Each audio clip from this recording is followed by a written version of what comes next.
துன்பத்தோடு இருக்கிறவர்களே இயேசு அழைக்கிறார். துயரத்தோடு இருக்கிறவர்களே இயேசு அழைக்கிறார்.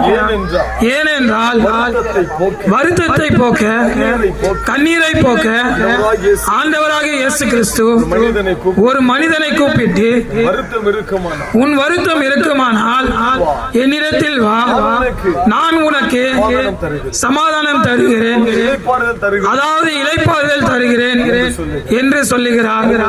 அருமையானவர்களே, பாருங்க, என்னுடைய வாழ்க்கையில கூட ஏகப்பட்ட வருத்தத்தோடு என் வாழ்க்கை இருந்தது.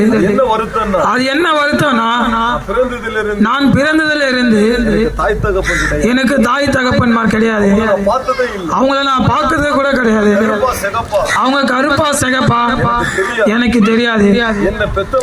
என்ன பெத்தவங்க ஒரு ரோட்ல என்ன